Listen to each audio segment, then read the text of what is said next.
नमस्कार। आज हम एक ऐसे त्योहार की बात करने वाले हैं जो अपने आप में एक बहुत ही खास बदलाव का प्रतीक है।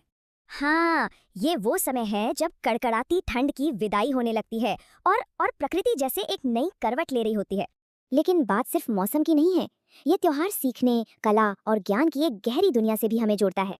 तो चलिए, इस त्योहार की अलग अलग परतों को समझते हैं। पहली परत है बसंत का सुनहरा स्वागत। देखिए, बसंत पंचमी जैसा कि नाम से ही साफ है, हिंदू महीने माघ के 5वें दिन मनाया जाता है और ये दिन बसंत के आने की घोषणा करता है। और अगर हम साल 2026 की बात करें तो ये दिन शुक्रवार 23 जनवरी को पड़ेगा।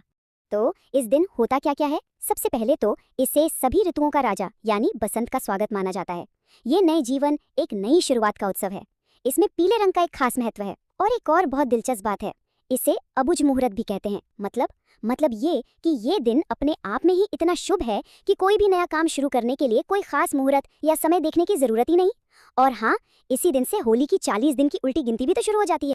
अच्छा, तो ये तो हुई मौसम की बात, लेकिन ये त्योहार ज्ञान से कैसे जुड़ा है? यहीं पर आती हैं ज्ञान की देवी माँ सरस्वती और हमारा दूसरा सेक्शन। इस दिन एक बहुत ही खास रस्म होती है जिसे विद्या आरंभ कहते हैं। ये क्या है? ये एक बच्चे की पढ़ाई लिखाई की दुनिया में पहली औपचारिक शुरुआत है। और माना जाता है कि बसंत पंचमी का दिन किसी भी बच्चे के लिए जीवन का पहला अक्षर लिखने के लिए सबसे ज्यादा शुभ होता है। तो ये रस्म होती कैसे है? सबसे पहले भगवान गणेश और माँ सरस्वती की पूजा होती है। उन्हें भोग लगाया जाता है। फिर माता पिता बच्चे का हाथ पकड़कर उससे पहला पवित्र अक्षर लिखवाते हैं, जैसे ओम या ए। कुछ परंपराओं में तो शहद से बच्चे की जीभ पर ओम भी लिखा जाता है। ये सब एक बच्चे के ज्ञान और बुद्धि से भरे भविष्य के लिए आशीर्वाद मांगने का तरीका है। और ये सिर्फ छोटे बच्चों तक ही सीमित नहीं है। जितने भी छात्र हैं, कलाकार हैं, संगीतकार हैं, उनके लिए भी ये दिन बहुत बड़ा है। इस दिन वो अपने औजारों की पूजा करते हैं, मतलब अपनी किताबों की, कलम की, अपने साज की, ताकि उन्हें अपने काम में और रचनात्मकता और सफलता मिले। लेकिन रुकिए, कहानी यहीं खत्म नहीं होती। अब हम इस त्योहार की एक और परत खोलने जा रहे हैं, क्योंकि इसका मतलब सिर्फ मौसम और ज्ञान तक ही सीमित नहीं है। तो सवाल ये उठता है कि क्या ये त्योहार सिर्फ ज्ञान का ही है? और यही सवाल हमें एक बिल्कुल नए पहलू की तरफ ले जाता है, जो इसे और भी गहरा बना देता है। देखिए, कितनी दिलचस्प बात है। ये त्योहार प्रेम और कामना का भी उत्सव है और ये जुड़ा है प्रेम के देवता कामदेव से। इसीलिए इसका एक और नाम मदन पंचमी भी है। तो एक तरफ ज्ञान और कला की देवी सरस्वती हैं और दूसरी तरफ प्रेम के देवता कामदेव। दोनों का उत्सव एक ही दिन। और अब चलते हैं इस त्योहार की शायद सबसे हैरान करने वाली परत की तरफ, कि ये कैसे सिर्फ एक धर्म तक सीमित नहीं रहा, बल्कि अलग अलग समुदायों ने इसे अपनाया है। सिख धर्म में भी बसंत एक बड़ा मौसमी त्योहार है। महाराजा रणजीत सिंह ने इसे मेलों के साथ बड़े पैमाने पर मनाने की परंपरा शुरू की। पतंगबाजी का जिक्र तो बसंत के साथ जुड़ा ही हुआ है। लेकिन ये दिन सिर्फ जश्न का नहीं है, बल्कि ये 18वीं सदी के शहीद हकीकत राय की शहादत को याद करने का भी एक गंभीर मौका है।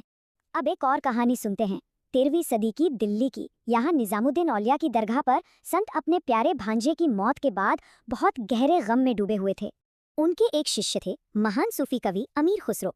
वो अपने पीर को, अपने गुरु को इस हाल में देखकर बहुत परेशान थे। वो बस किसी भी तरह उनके चेहरे पर दोबारा मुस्कान देखना चाहते थे। फिर एक दिन खुसरो ने कुछ हिंदू औरतों को पीले कपड़े पहने, हाथों में सरसों के फूल लिए मंदिर की तरफ जाते देखा। बस उन्हें देखकर खुसरो को एक तरकीब सूझी।